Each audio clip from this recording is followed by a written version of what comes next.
Latest episode দেখুন একদম add free. নতুন বউ, তুমি এরকম সেজে বাইরে এলে কি করে? নিজের মুখের দিকে একবার তাকিয়ে দেখোনি? আসলে আমি তো নিজে সাজিনি, আমাকে তো দিদিভাই সাজিয়ে দিয়েছিল, আমি তো দেখিনি নিজেকে। এই বেগ, তুমি আবার ময়ূরীদিকে দোষারোপ করছো? শোনো, তোমাকে একটা কথা বলি, ময়ূরীদি না কখনো এরকম ভাবে সাজাতে পারে না। ময়ূরীদির সাজটা দেখেছো একবার তুমি? ময়ূরীদি যেটা সেজেছে সেটা ওর নিজের হাতের সাজ, একটা রুচি আছে, একটা ক্লাসের ছাপ আছে। আর তোমারটায়?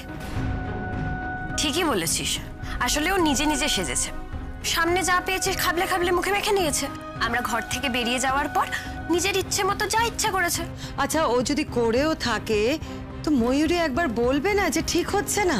মা প্লিজ, তুমি এখন অন্তত এই মেয়েকে সাপোর্ট করো। শোনো, কাউকে না কিছু জোর করে করানো যায় না, নইলে এইভাবে কেউ একটা বিয়ে করতে পারে? ছি ছি ছি ছি, কি এম্বারেসিং ব্যাপার। লোকজনদের ডেকে আমরা কোথায় নিজেদের বাড়ির বউকে দেখাবো তা নয়, সং দেখাচ্ছি। ময়ূরী কোথায়? হ্যাঁ, সে কোথায় গেল? এখানেই তো ছিল। অদ্ভুত, কোথায় যায় বলো নিজের বোনকে এখানে ছেড়ে? এই দেখ দেখি সে কোথায়, ডাক, আমি কথা বলবো। এরকম করছো কেন তুমি? এসো বসবে, চলো এসো। কেন বলতো? কেন তুই জোর করলি না আমার ছেলেটাকে ওখানে দাঁড়িয়ে? কেন তুই আমার ছেলের খামখেয়ালি পানাটা মেনে নিলি? কি সর্বনাশটা হলো আমার বলতো? কি বলছো তুমি জেঠিমণি? আমি কি করতাম? আমি তো কিছু করতে পারতাম না। ওখানে সবার সামনে দাঁড়িয়ে নীল বলছে ও আমাকে বিয়ে করতে চায় না, ও মেঘকেই বিয়ে করবে। তখন আমি কি বলতাম? না, আমাকে বিয়ে করতে হবে, করতেই হবে। সেটা কি হয়? সেটা কি উচিত বলো? আর এখন যেটা হচ্ছে সেটা ভারী উচিত তো, আমার সঙ্গে, আমার পরিবারের সঙ্গে। ওভাবে বলো না জেঠিমণি, সব ঠিক হয়ে যাবে, আমি সবটা ম্যানেজ করে দেব। কারোর কিচ্ছু ম্যানেজ করার নেই ময়ূরী, ইটস মাই ব্যাড লাক। ভগবানেরও অসাধ্য এটা ম্যানেজ করা। আচ্ছা ঠিক আছে জেঠিমণি, এরম করো না, এসো বসবে তুমি, চলো।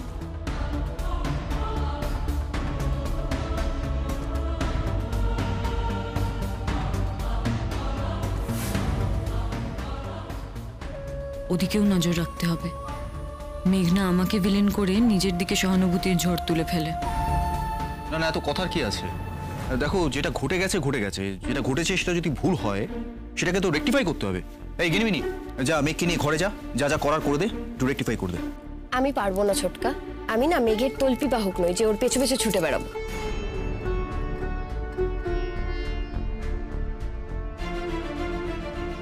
বর এসে গেছে, বর এসে গেছে বন্ধুদের নিয়ে বৌদির সঙ্গে আলাপ করাতে। দেখি প্লিজ প্লিজ প্লিজ একটু জায়গা দেবেন। আয় আয় আয়। আচ্ছা, এটা হচ্ছে কৌস্তব, আমার স্কুলের বন্ধু, আর এটা হচ্ছে মনোজ, আমার কলেজের বন্ধু। আর মিট মাই ওয়াইফ।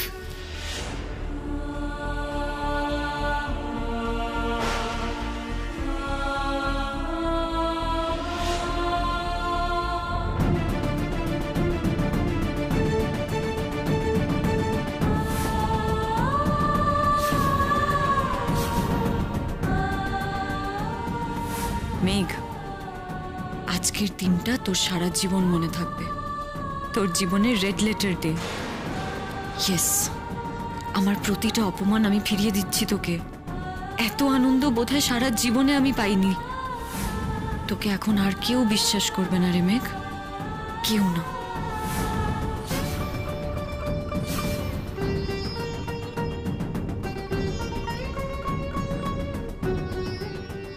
মেঘ, এরকম ভাবে এখানে কেন এসেছো? কি হলো? তোমার কি মনে হচ্ছে না এরকম একটা অসভ্য উৎকট সাজ সেজে সকলের সামনে এখানে আসা যায় না? এটা তোমার reception, go as you like এর কম্পিটিশন নয়। Answer me Megh. মেঘ, তুমি তো কখনো এভাবে সাজো না। সিম্পল থাকলে তোমাকে কত ভালো লাগে, কত মিষ্টি লাগে। নাচবউ তো একা একা সাজেনি।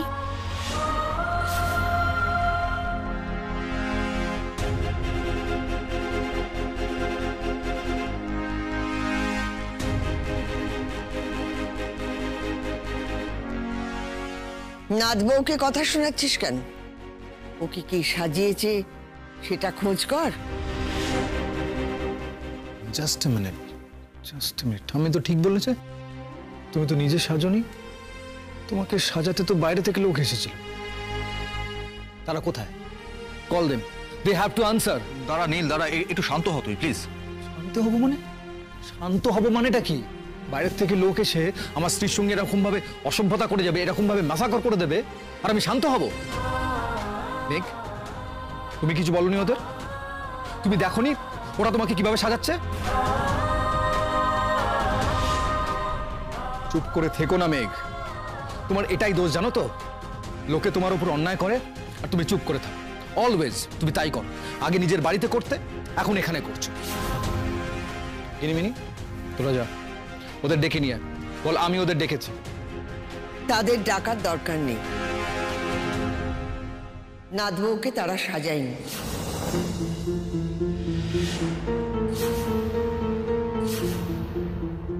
তারা সাজায়নি মানে? তাহলে কে সাজিয়েছে? মেঘ, আনসার মি, কে সাজিয়েছে তোমাকে? ময়ূরী।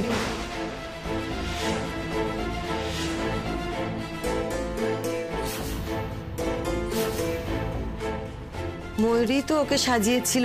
ময়ূরী কোথায়? ওই তো ময়ূরী। ময়ূরী, তুমি ওখানে দাঁড়িয়ে আছো কেন? এদিকে এসো।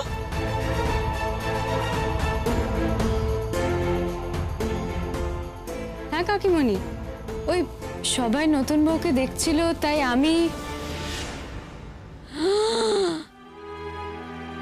কি এটা কি করেছিস? কি করেছিস তুই নিজেকে নিয়ে? এটা তো মেঘ করেনি ময়ূরী, এটা ওকে যে সাজিয়েছে সে করেছে, আর ওকে তো তুমি সাজিয়েছো। কাজেই যে ওর সঙ্গে এটা করেছে সেটা আর কেউ না, সেটা তুমি। এটা তুমি কি বলছো নীল? কাকিমণি, তোমাদের কি মনে হলো আমি মেঘকে এরকম ক্লাউনের মতো সাজাতে পারি? নীল, মেঘ আমার নিজের বোন, ও আমার শত্রু নয়। কিন্তু ময়ূরী, এটাতে তো কোনো ভুল নেই যে তুমি মেঘকে সাজিয়েছো। এটা তো আমরা সকলেই জানি যে ঘরে আর কেউ ছিল না, তুমি আর মেঘ ছিলে। ইনফ্যাক্ট মেকআপে যারা এসেছিল তাদের তুমি সরিয়ে দিয়েছিলে।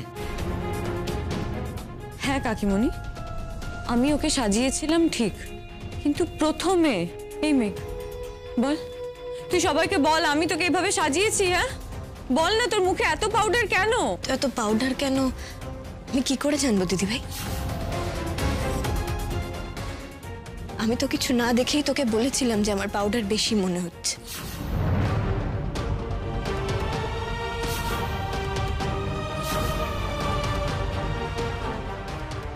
হ্যাঁ বলেছিলি, কিন্তু তখন তো মুখে এরকম পাউডার ছিল না, আমি তো সেটাই বুঝতে পারছি না। ও মাই গড, আমি এবার বুঝতে পেরেছি, আমারই ভুল হয়েছে। আমি বুঝতে পারছি এবার তুই কতবার ওই পাউডার পাফটা মুখে লাগিয়েছিস। নীল, বিশ্বাস করো, এই যে দেখি এই কম্প্যাক্টটা আমি ওর ব্যাগে দিয়েছিলাম টাচ আপ করার জন্য, মানে 1 ঘন্টা বাদে বাদে, যখন আলোর মধ্যে ও বসে থাকবে, বসে থেকে যদি ও ঘেমে যায় সেই সময় পাফ করার জন্য। তোকে তো দেখে মনে হচ্ছে তুই সেটা কন্টিনিউয়াসলি অ্যাপ্লাই করেছিস। মেঘ, তোর কি মাথা খারাপ হয়ে গেছে? আর এটা কোন লিপস্টিক? এটা কি লিপস্টিক পরেছিস তুই? এটা কোন শেড? নীল, বিশ্বাস করো, আমি ওকে এই লিপস্টিকটা দিইনি, ওকে একটা খুবই ম্যাট ফিনিশের লিপস্টিক দিয়েছিলাম। এটা তো একদম রক্তের মতো লাল লিপস্টিক, আমি ওকে দেখিয়েওছিলাম। কাকিমণি, বিশ্বাস করো, ওকে ম্যাট ফিনিশের লিপস্টিক দিয়েছিলাম আমি, এটা ছিল না। মেঘ, এই মেঘ বল, আমি তোকে কি এভাবে সাজিয়েছি? হ্যাঁ বল না। আমি এনাফ ময়ূরী, এনাফ। আমি খুব ভালো করে বুঝতে পারছি এক্স্যাক্টলি কি হয়েছিল। কি বুঝতে পেরেছো তুমি নীল? বলো আমাকে। আমি আমার বোনকে ইচ্ছে করে এরম সাজিয়ে নিয়ে এসেছি? আমার নিজের বোনের ওপর রাগ আছে, তুমি এটাই বুঝতে পেরেছো? দেখছিস তো মেঘ, দেখ এই ভয়টাই আমি পাচ্ছিলাম। এই জন্যই আমি লাস্ট 2 দিন ধরে বাড়ি চলে যেতে চেয়েছি। আমি তোকে বলেও ছিলাম আর তুই আমাকে বারবার আটকেছিস। এখন এক বাড়ি ভর্তি লোকের সামনে নীল আমাকে অ্যাকিউজ করছে যে আমি ইচ্ছে করে তোকে অপদস্থ করতে এটা করেছি। আর নীল, তুমি বোধহয় এটা ভুলে যাচ্ছ, তোমার বউ হওয়ার অনেক আগে মেঘ আমার বোন, নিজের মায়ের পেটের বোন। তাই ওর অপমান মানে আমার অপমান, আমার মা বাবার অপমান। এই বোধটা আমার আছে। মেঘ, তুই বল সবাইকে আমি কি করেছি। মেঘ, প্লিজ তুমি বলো কি হয়েছে। You are my wife.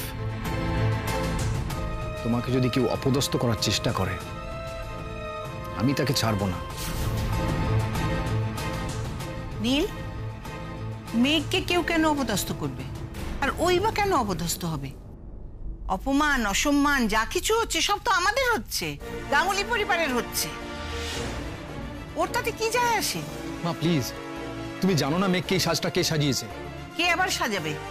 মেঘ নিজে সাজেছে, অন্য কেউ এরকম কাণ্ড করতে পারে না। না মা, মেঘকে ময়ূরী সাজিয়েছে। ভুল। তুমি যেটুকু জেনেছো নীল, সেটা হচ্ছে হাফ ট্রুথ। আর জগতে আর 5টা ক্ষেত্রেও মিথ্যের থেকে যেমন হাফ ট্রুথ আরো বেশি ভয়ঙ্কর, এখানেও ঠিক তাই। মেঘকে ময়ূরী সাজিয়েছিল, হ্যাঁ শুরুতে সাজিয়েছিল। আর তারপর সে যখন নিজে সেজেছে তখন মেঘ ময়ূরীর সাজানোর উপর কারিকুরি করেছে। ওর বোধহয় ময়ূরীর মতন সাজার ইচ্ছে হয়েছিল, কিন্তু সেই ক্ষমতা তো ওর নেই, সেটা ওর মনে ছিল না, তাই এই হাল। বড় বৌমা, যা বলছো সেটা ভেবে বলো। রাগের মতো এমন কিছু বলো না যাতে পরে অনুশোচনা হয়।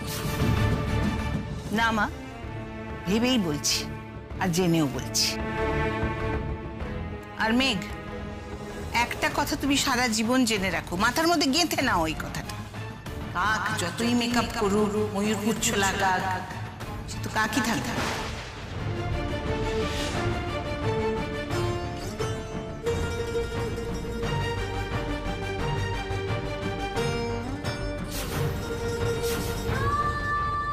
ভাই আস্তে, কি বলছো তুমি? ঠিকই বলছি।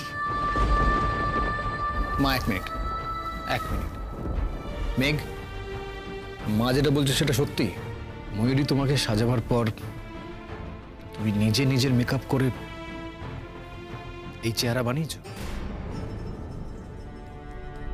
প্লিজ মেঘ, আমাকে বলো, এটা যদি সত্যি না হয় তোমার এই অপমানের পেছনে যে আছে তাকে আমি ছাড়বো না।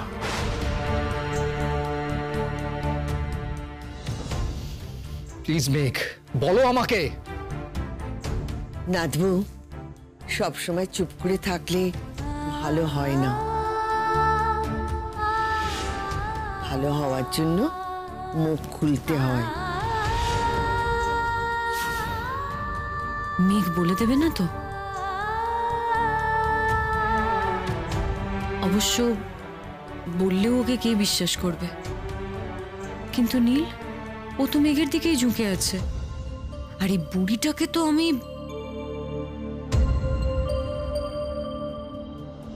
দিদি ভাই, এই শেষবারের মতন তোকে আমি ছেড়ে দিলাম। আমি চাই না নীল এখানে সকলের সামনে তোকে কিচ্ছু বলবে।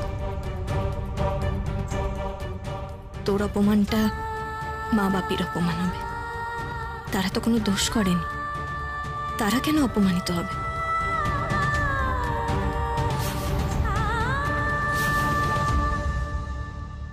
দিদিভাই ঠিকই বলেছে। আমি আসলে অকারণে অনেকবার পাফ দিয়েছি মুখে।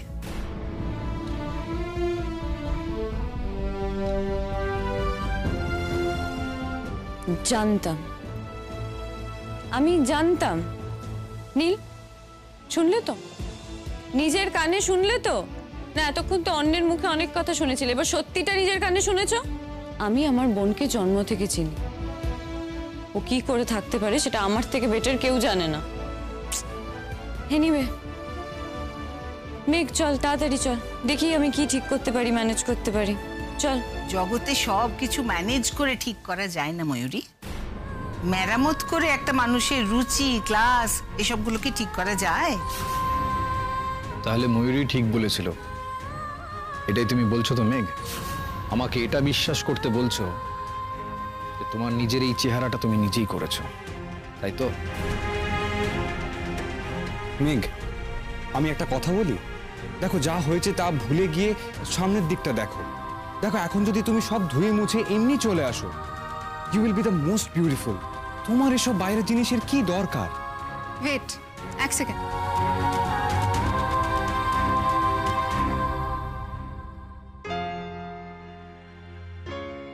দেখো দেখো, নিজেকে দেখো। সবাইকে কিরম লাগছে আর তোমায় কিরম লাগছে নিজেই দেখো।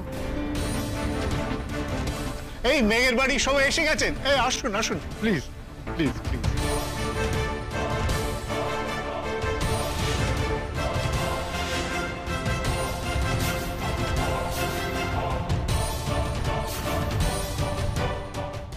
মেঘ, তুই এভাবে সংসেজে দাঁড়িয়ে আছিস কেন?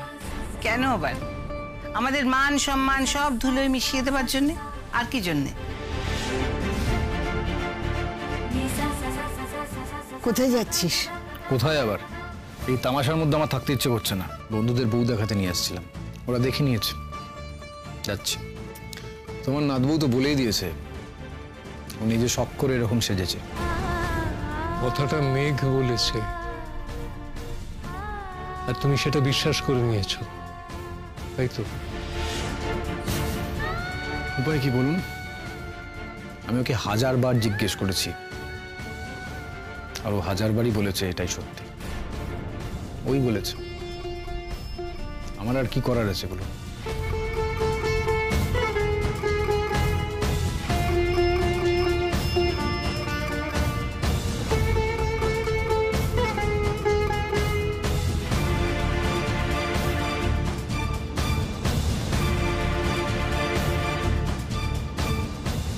আর কেঁদে লোক হাসিও না মেঘ। রূপ তো আরো খোলতাই হচ্ছে, পাউডারে, চোখের জলে, কাজলে। আমার না সত্যি ইচ্ছে করছে যে ছাদ থেকে গিয়ে ঝাঁপ দিই। মেঘ, ঠিক কি হয়েছে আমি জানি না, তবে তোমাকে দেখে বুঝতে পারছি যেটা হয়েছে সেটা অন্যায় হয়েছে। মা, তুমি আর এখানে দাঁড়িয়ে থেকো না, যাও ঘরে গিয়ে সব পরিষ্কার করে এসো। ত্রিদীপ, অন্যায়টা তোমার সঙ্গে হয়েছে, আমার সঙ্গে হয়েছে, ওর সঙ্গে হয়নি। ও তো সংসেজেছে, আমাদের ছেলের বউ সংসেজেছে। বৌদি, মানলাম যে সত্যি ওর সাজে গন্ডগোল হয়েছে, কিন্তু শাড়িটা, এরকম একটা জবরজং শাড়ি ওকে কেন পরানো হলো? ওটা আমি ময়ূরীর জন্য কিনেছিলাম ভাস্কর, সুন্দর রুচিশীল ছেলের বউয়ের জন্য। যাত্রার জন্য তো কিনিনি, আর সকলকে সবকিছু মানায় না।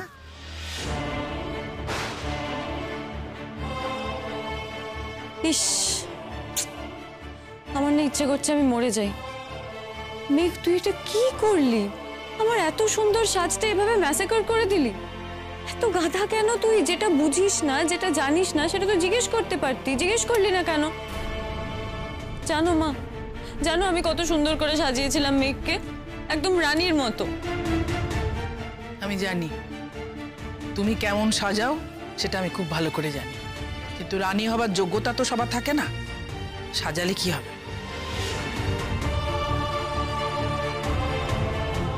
আমরাও তো জানি এই ময়ূরীই তো আমার বুলবুলিকে বিয়ের দিন সাজিয়েছিল। বলো, কিছু মনে করিস না মেঘ, তুই যা করে চলেছিস না সবটা তোর পরিবারের শিক্ষায় আনএক্সপেক্টেড। একে তো দিদির বরকে বিয়ে করে নিলি, এখন সাজ নিয়ে আদেকলাপনা করছিস। তোর বাবা মায়ের মাথা নিচু হচ্ছে, তোর মনে হচ্ছে না একবারও? মেঘ, মা আমার, তত্ত্বে তোর জন্য আমি একটা শাড়ি কিনে এনেছি, সেটা তোর ঘরে পাঠাবার ব্যবস্থা করছি। এই মুখটা একেবারে সাফ করে ফেলে এই সাজের সমস্ত হিংসে, সমস্ত নোংরা, ক্লেদ, বিদ্বেষ মুছে ফেল। এটা তোকে সাজানো হয়নি, কারো মনের ভেতরের সমস্ত নোংরা তোর মুখে কেউ মাখিয়ে দিয়েছে। সারা জগৎ যদি বিশ্বাস করে, তবুও আমি বিশ্বাস করি না এই সাজ তুই সাজতে পারিস। তুই যা মা, ঘরে যা। বাপি,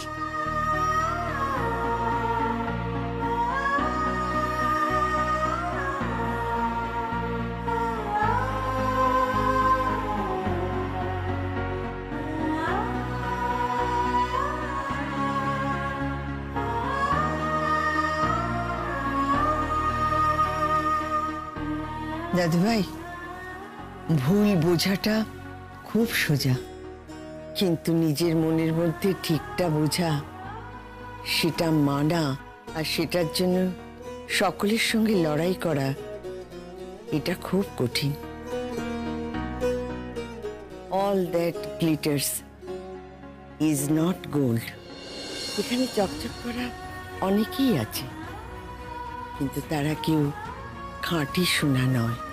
খাঁটি সোনা চিনে নিতে হয়, সে যে বড় অভিমানী রে।